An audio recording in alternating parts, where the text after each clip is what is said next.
Shaytan works in silence. He doesn't need to destroy your life in one move. He just needs to pull you one step away from Allah at a time. One delayed prayer, one ignored reminder, one small sin you tell yourself is not a big deal.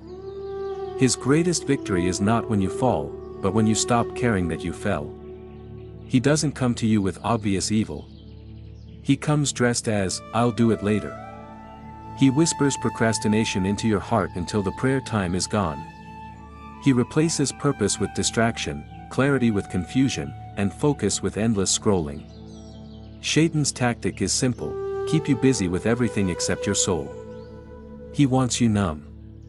He wants your days to blur together. He wants you spiritually asleep thinking you're awake. If he can't make you sin, he will make you waste time.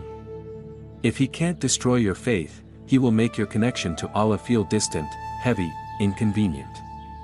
That is how he wins, by making you forget who you are. He also knows your weaknesses better than you do. He knows the wounds you never healed, the insecurities you hide, the temptations you struggle with, and he will weaponize them against you. This is why self-awareness is not optional in Islam. It is protection. A believer who knows himself is harder to deceive. But here is the truth Shaytan desperately hopes you never discover: he only whispers. He cannot force. Your slip-ups, your mistakes, your weaknesses do not define you. What defines you is how you rise after them. What defines you is whether you turn back to Allah or turn away.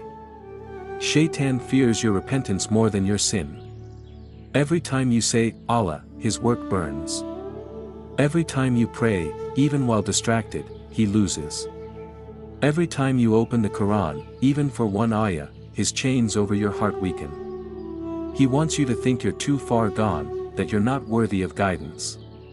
But Allah says the opposite: do not despair of the mercy of Allah.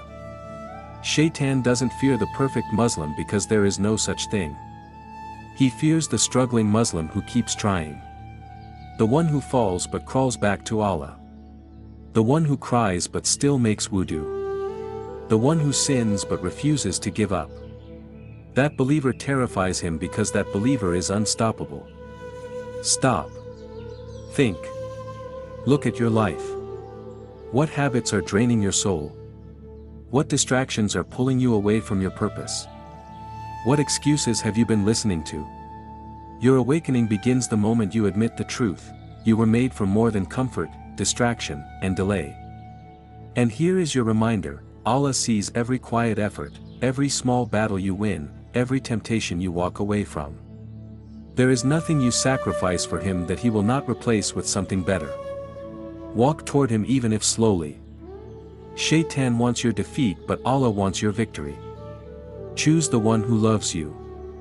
Choose the one who created you. Choose the one who never abandons you.